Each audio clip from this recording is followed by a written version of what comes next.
let's get into some headlines. Let's start in the college ranks. This came down. It's been rumored from across for a while now, but became official early last week, and that is that Texas A&M has a new defensive coordinator. You may remember that Mike Elko, the since Jimbo Fisher's been there. Defensive coordinator for Texas A&M, had left to go take over as the head coach at Duke. He's the new head coach at Duke, and so they were looking for a defensive coordinator. They have made a hire. They have hired DJ Durkin. DJ Durkin was most recently, this past year, he was the defensive coordinator, co-defensive coordinator for Ole Miss.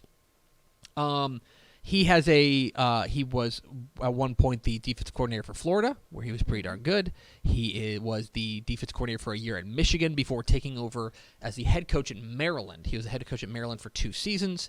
And yeah, I will say that at Florida, when he was defensive coordinator, defense was pretty darn good. The year that he was a defensive coordinator at Michigan, pretty darn good. Mm-hmm. Last year at Ole Miss, it's weird. They were not that good, honestly. They 97th in total defense. They were, I believe, let me see if I can pull this out. They're 51st in scoring defense.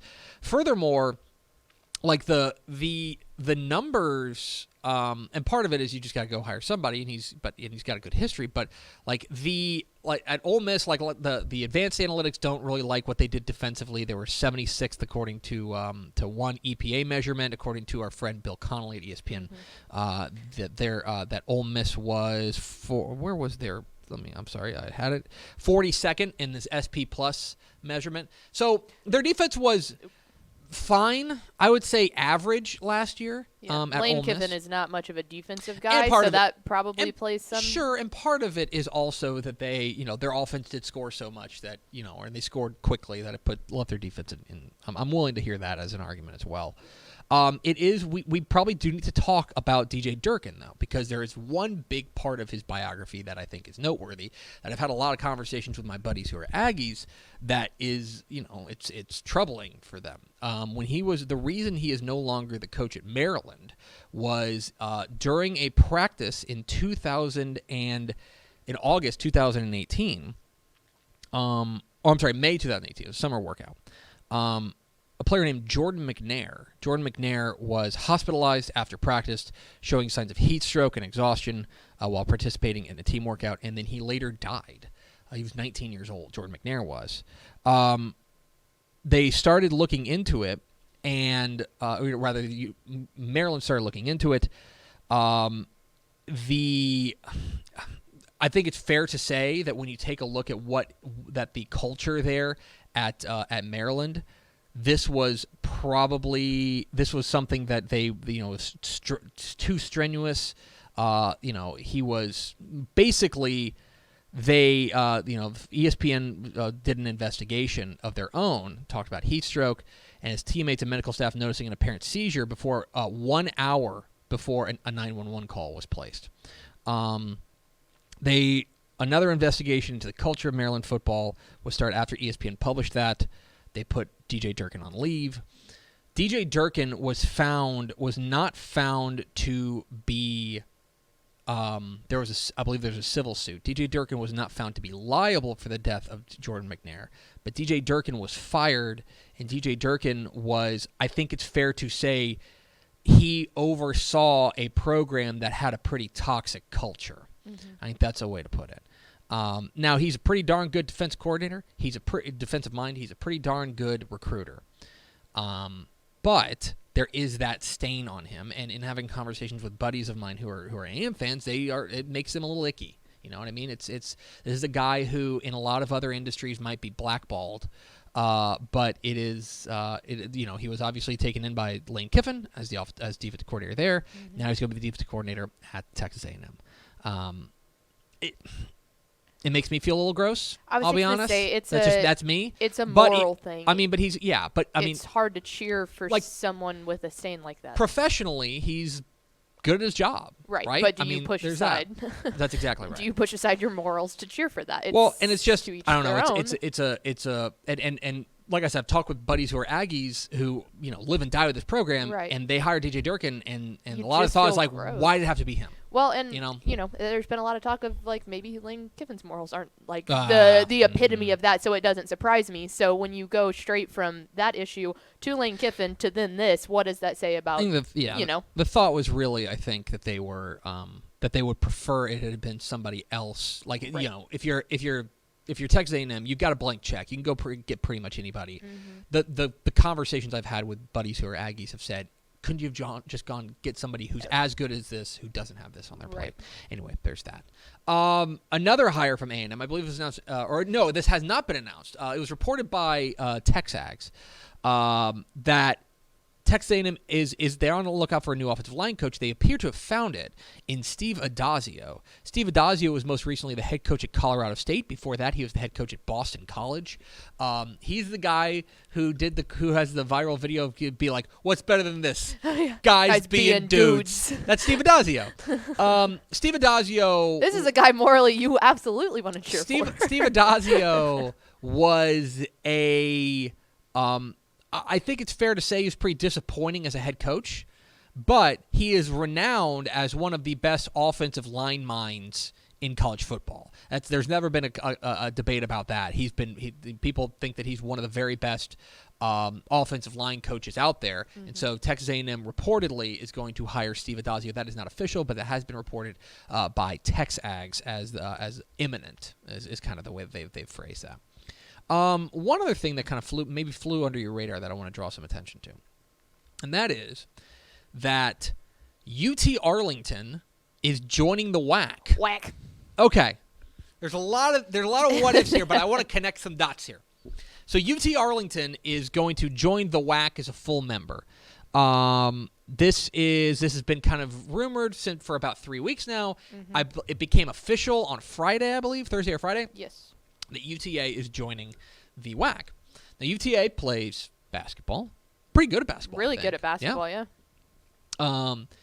They have not played football since 1985. Okay, they disbanded. They dissolved the program back in 1985. They still have a great football stadium that Arlington ISD uses quite frequently. Cravensville, that's right.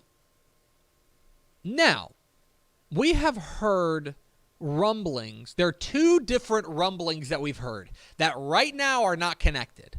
One of the rumblings, and I don't think this is a secret, one of the rumblings is that the WAC wants to get back to playing football. Right now, the WAC does not play FBS football. They play FCS football. That's where Sam Houston lives, et cetera. You remember those 4 teams that moved over there. Those were, but they moved over there, Stephen F. Austin, et cetera, et cetera. Abilene Christian, we're going to talk with Coach Keith Patterson, their WAC's program as well. That is not really a secret that the WAC is interested in moving up to the FBS level. The thought was that maybe these teams moving over to the WAC may be doing it in advance of making the leap to FBS. There's that. The other rumbling that we've heard for the past couple of years is that there is some interest in Arlington of restarting the football program. Yeah, they're in the prime position, like they're in the DFW. There's been some rumblings of interested parties wanting to go out there and make this happen. So, I would say that UT Arlington joining the WAC maybe makes that a little bit more possible. I don't remember what were they? I don't even remember what conference they were in. They were members of the WAC before moving to the Sun Belt Conference. I guess they've been. Are they like a Sun Belt basketball team? I guess they are. Yes. But this would be much more. They could not. It would be pretty tough if they were to relaunch football, to jump into the Sun Belt, because the Sun Belt's pretty well established program. And it's a lot of money to start that too. So you've got to have the finances coming from somewhere. The WAC may be a little bit more of an easier entree to football. Just a thought. 2 things that I've heard that immediately sprung in my mind when I saw that news on Friday. There's that. Let's get some high school things. First and foremost, I'm going to start with the one that I made you add, and then I'm going to do one that I didn't make you add because it broke literally before we came on the air. Sulphur Springs has been open for a little bit. They've been looking for a new head coach. They appear to have found one. I believe it was. Oh, let me make sure I get this right. He deserves credit for it because he beat. Because he tweeted out. It was. I want to say. I'll make sure I get it right. Hold on. Sorry. Sorry, is it bad? Yeah, it was Ashley Elam. I'm sorry, it was Ashley Elam. Our buddy Ashley Elam down there at KBMT. He was the first to report that Brandon Faircloth, the head coach at Port Neches Groves, is headed to Sulphur Springs. He will be recommended for the head coach and athletic director job at Sulphur Springs tonight at the board meeting. Matt Stepp has confirmed that he has heard that's the word he's gotten as well. Not official, school boards and all that fun stuff, but that is obviously pretty big doings. Brandon Faircloth is the all-time winningest coach in P&G history. He's been there for 13 years, but obviously moving to Sulphur Springs would be big doings and would open up a big job down there in the Golden Triangle. But Port Neches Groves appears to be coming open as Brandon Faircloth could be leaving for Sulphur Springs. We'll wait for the board meeting tonight. Generally speaking, if these things come out like this, it's kind of fait accompli that he'll get approved, but you never know. Mm-hmm. Another one that I didn't send you, but came down right before we came on the air, and that is what's going on in Bastrop. Bastrop has made a hire. They have named Marshall, well done, Marshall head coach Jake Greedle as the head coach at Bastrop. Maybe this causes you to scratch your head a little bit. I know it kind of caused me to scratch my head. We all had a little bit of a, what? Wait a second. What? Like Marshall's, big-time job out there in East Texas. We talked to him at a coaching clinic not too long ago. He loves it out there. Oh, yeah, absolutely. Now, I will say, he's been at Bastrop, or rather, Bastrop came open after Todd Patman was there. This has been a program that, look, it's been a minute since they've been really, really good. They've been okay, kind of bobbing along, 6-7 wins every single year. You're probably thinking, what's up? I do think one thing you need to remember is Jake Greedle did cut his teeth in Central Texas. He's got ties to Central Texas. I believe he was a Lake Travis assistant for a while. Family ties down there. Got family ties down there. So my initial read on that is that this has something to do with getting closer to family, getting down there and stuff like that. Mm-hmm. But Marshall appears to be coming open as Jake Greedle is leaving to go to Bastrop. Now on to the ones that were originally scripted, Pickle. Do you want to do the other one that came out that Stepp did? Which one was that? The Highland Park. Yeah, I guess that's worth noting. Because I went ahead and made one for that one, too. Yeah. Highland Park Athletic Director Johnny Ringo is retiring. Johnny Ringo has been the athletic director there for a number of years now, and was pretty darn good coach before that at Plano East, at Coppell, at Irving MacArthur, and at Uvalde. He was on the staff at SMU, I believe, was that June? Might have been June Jones. But he was on the staff there at SMU for a little bit. In any case, we certainly wish... No, it wasn't June Jones. Somebody else. Before he went to Plano East. Anyway, Johnny Ringo is going to retire as the athletic director at Highland Park. There is, of course, discourse about the future of Randy Allen. Yeah. As to whether or not he's going to retire at him. I mean, he is for a second time. He has certainly accomplished a lot, and I don't have any inside information on that. This will be very interesting to keep an eye on. Johnny Ringo is a pretty powerful guy there in athletic director circles, and then obviously he kind of calls the tune there. It has called the tune at Highland Park, but Johnny Ringo is retiring. We will see what happens with the Highland Park athletic director search. Something to keep an eye on. Okay, on to the ones that were originally scripted. We'll kind of blow through these not as quickly as possible, but we'll blow through these with some relative speed. Bryan has a new head coach. They've hired Ricky Tullis out of Pearland. A little surprising here. Ricky Tullis has been at Pearland since he led George Ranch to a state championship back in 2015. He is 116 and 46 overall. He was at George Ranch, kind of helped launch that program, gets in that state title back in 2015. Now going to leave to go take over at Bryan after Ross Rogers. The first time that job's been open in a while. He was Ross Rogers has been a Central Texas icon. He retired after 36 seasons, but the new head coach there is Ricky Tullis taking over at Bryan. McKinney Boyd's got a new head coach. You may remember that it was Joe McBride, the longtime coach there across Texas high school football, and athletic director Joe McBride is retiring. And he, after 3 seasons as head coach at McKinney Boyd, they have promoted their offensive coordinator Daniel Foster to take over as head coach. That came down today. Daniel Foster, the new head coach at McKinney Boyd. Rockwell Heath Yeah, this one flew under my radar. Another retirement. Mike Spradlin retired after a remarkable season. 18 years as a head coach. He was at Temple. He was at Rockwall Heath. Of course, he helped lead Rockwall Heath to their 2 best years in program history. Their assistant head coach, John Harrell, has been promoted to be their head coach. That came down late last week. Nick Harris is sending the H. John Harrell will be the head coach. Another one that flew under the radar. John Gadian has been the head coach at San Antonio Lanier for the last 24 years. He is retiring after a long time there. He was at Somerset for a little bit as well. Last year, the Vokes had a pretty darn good year, 9-3, a berth in the area round. Mm-hmm. They have promoted their offensive coordinator Sal Tellez to be the new head coach there at San Antonio Lanier of the Vokes there. So be strange to not hear from Coach Gadian for the first time in a quarter century from Lanier. But the new head coach there is Sal Tellez, the offensive coordinator promoted from there. Atlanta's made a hire. You may remember Atlanta coach David Plunk stepped down after a disappointing season in 2021. I believe they went winless, disappointing there for the Rabbits. They have made a hire from Arkansas High and Texas High. You remember Atlanta's up there in that northeast part of the state? Yeah. They went across the border, but it's basically down the street, to Arkansas High and hired their defensive coordinator by the name of Tyler Morton. Tyler Morton is going to be the new head coach of the Atlanta Rabbits after a disappointing season last year, hoping to turn things around there in Atlanta. They've had great years, just been a little bit disappointing last year as Tyler Morton will take over.